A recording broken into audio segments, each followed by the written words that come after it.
Good morning. We're reading the Bible in a year. Today is day 137. Reading 2 Chronicles chapters 30 and 31. We really only have, 5 chapters after today left. 2 Chronicles, and then we'll move on to the super short book of Ezra. Only 8 chapters there. I'm going to say 10 chapters, something like that. Anyways, 2 Chronicles chapter 30. Let's do it. And Hezekiah sent to all Israel and Judah.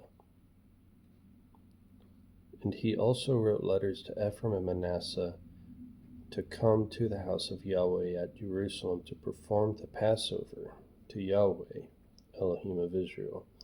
But the sovereign and his leaders and all the assembly of Jerusalem had taken counsel to perform the Passover in the second new moon, for they were unable to perform it at its time because not enough priests had set themselves apart, and the people had not yet gathered at Jerusalem.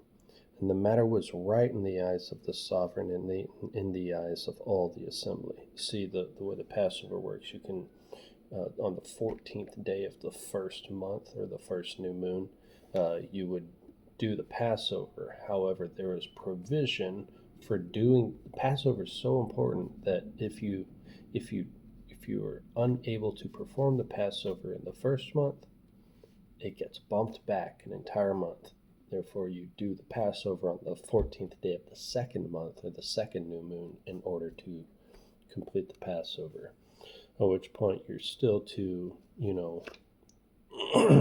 keep track of the time frame from the 14th day of the first month into Feast of Unleavened Bread. But from the Sunday of the Feast of Unleavened Bread, oh goodness, from the Sunday of the Feast of Unleavened Bread, you are to keep account. It's called the Feast of Weeks for Pentecost or Shavuot. So on the Sunday following, you begin counting on the Shabbat of the Feast of Unleavened Bread. That way, from that Shabbat, you begin your count of 7 Sabbaths, so 49 days, and then on the 50th day, Shavuot is always on a Sunday, right? So on the 50th day, that Sunday, is the coming down of the Spirit. So they're still required to keep that count, even though they're doing the Passover on the second month, rather. Okay, and verse 5, they settled the matter to send a call to Israel from Beersheba to Dan to come to perform the Passover to Yahweh, Elohim of Israel at Jerusalem, since they had not done it for a long time, as it is written. And the runners went to all Israel and Judah with letters from the sovereign and his leaders, and spoke according to the command of the sovereign. Children of Israel, turn back to Yahweh, Elohim of Abraham, Isaac, and Israel, so that he returns to the remnant of you who have escaped from the hand of the sovereigns of Asher. And do not be like your fathers and like your brothers who trespassed against Yahweh, your Elohim of their fathers,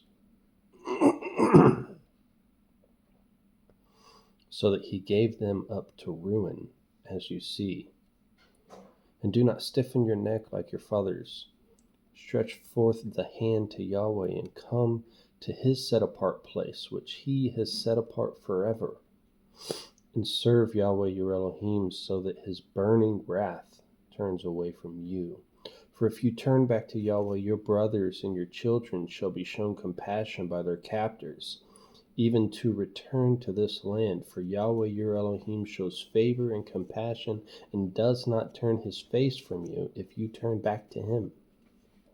And the runners passed from city to city throughout the land of Ephraim and Manasseh as far as Zebulun, but they were laughing at them and mocking them. Some from Asher and Manasseh and from Zebulun, however, humbled themselves and came to Jerusalem. So they mocked the runners, but eventually turned back to Jerusalem.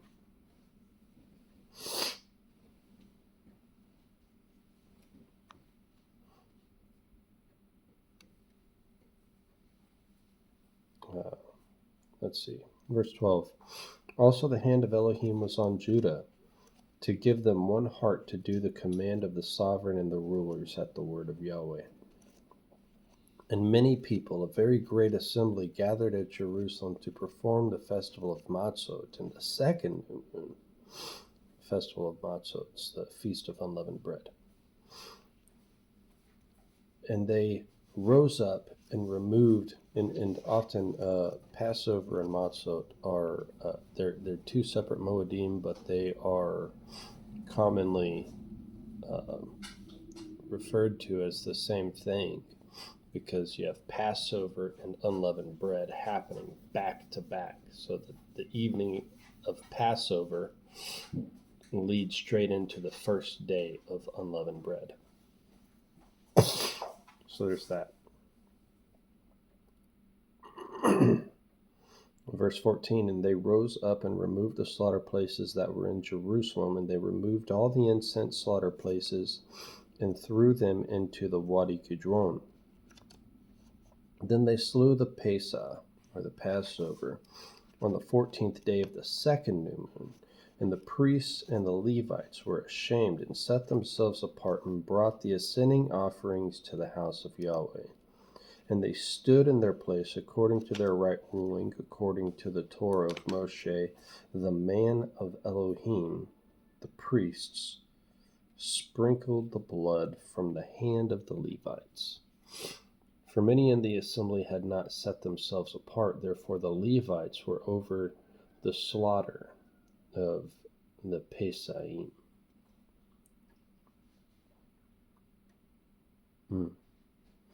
For everyone who was not clean, to set them apart to Yahweh. Gotcha. For many of the people, many from Ephraim and Manasseh, Issachar, Zebulun, had not been cleansed, yet they ate the Pesach contrary to what was written. But Hezekiah prayed for them, saying, Yahweh, who is good, provide atonement for everyone who has prepared his heart to seek Elohim of his fathers, though he is not cleansed according to the cleansing of the set-apart place. And Yahweh listened to Hezekiah and healed the people. He's so gracious, so merciful. And the children of Israel who were in Jerusalem performed the festival of Matzot 7 days. So that's the importance of having someone interceding on behalf of you as well. That's a big deal. So Hezekiah prayed for the people.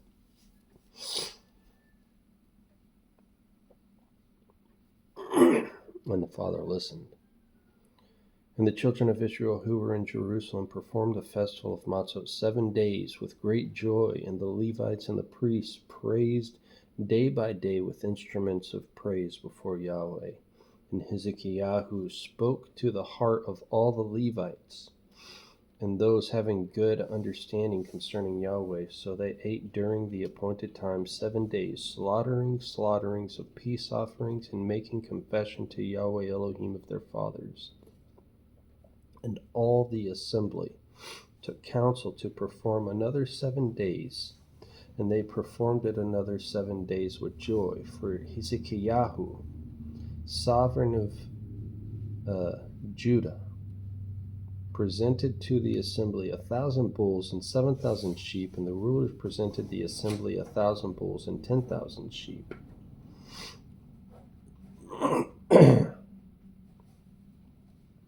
And a great number of priests set themselves apart.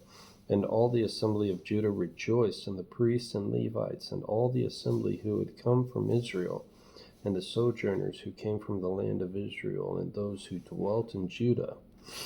And there came to be great joy in Jerusalem, for since the days of Solomon, son of David, the sovereign of Israel, the like of this had not been in Jerusalem.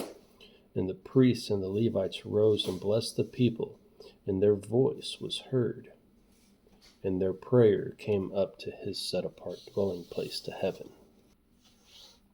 Chapter 31. And at the completion of all of this, all Israel who were present went out to the cities of Judah and broke down the pillars and cut down the Asherim and tore down the high places and the slaughter places from all Judah and Benjamin and in Ephraim and Manasseh, even to completion. Then all the children of Israel returned to their own cities, to each his possession. And Hezekiah appointed the divisions of the priests and the Levites according to their divisions, each according to his service of the priests and the Levites for their sending offerings and peace offerings, to serve and to give thanks and to praise in the gates of the camp of Yahweh. And the sovereign portioned of his possessions for the ascending offerings, for the morning and evening ascending offerings, and the ascending offerings for the Sabbaths, and for the new moons, and for the appointed times, as it is written in the Torah of Yahweh. And he said to the people, those who dwelt in Jerusalem, to give the portion for the priests and the Levites, so that they are strengthened in the Torah of Yahweh. And as the word spread, the children of Israel brought large quantities of first fruits of grain and wine and oil and honey, and of all increase of the field, and they brought in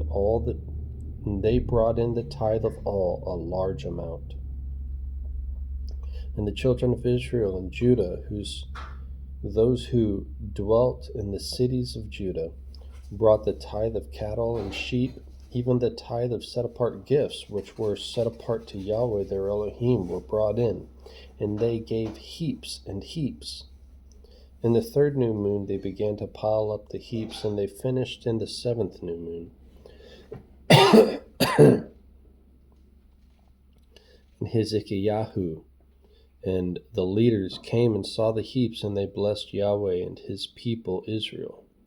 And Hezekiah asked the priests and the Levites about the heaps, and Azariah, the chief priest from the house of Zadok, answered him and said, since they began to bring the offerings into the house of Yahweh, we have had enough to eat and have plenty left for Yahweh,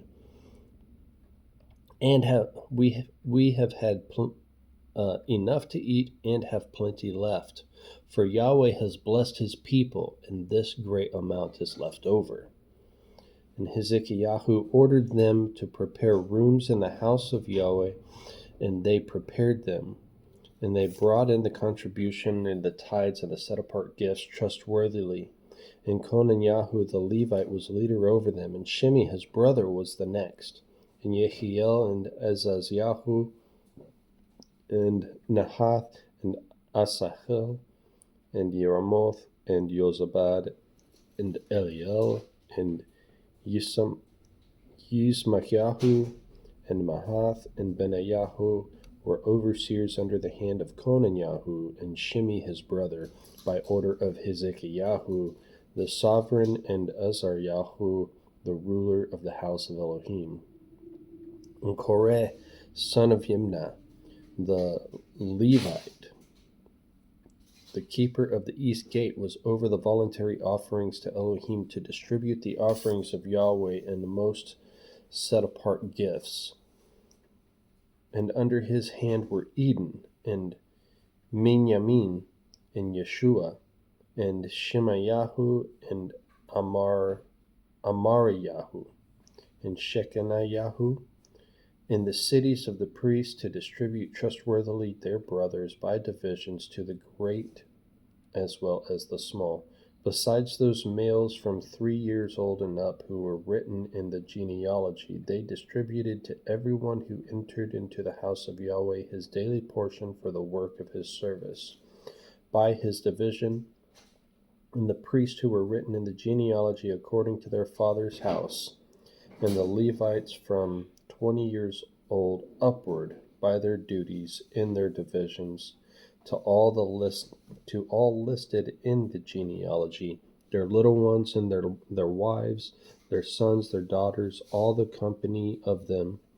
For their trustworthiness they set themselves apart in set apartness. And for the sons of Aaron the priests who were in the fields and the open land in their cities, in each and every city there were men who were called by name to distribute portions to all the males among the priests and to all who were listed by genealogies among the Levites. And Hezekiah did this in all Judah, and he did what was good and what was right and what was true before Yahweh his Elohim. And in every work that he began in the service of the house of Elohim, in the Torah and in the command to seek his Elohim with all his heart, he did and prospered. Seek Yahweh with all your heart, and he will prosper you. That's a good word. That's all that's necessary, is to seek him. And you will find him. Anyways, that's 2 Chronicles chapters 30 and 31. Tomorrow's beginning 32. I think we're going to read 3 chapters tomorrow. Nope. Just 2. 32 and 33. Shalom.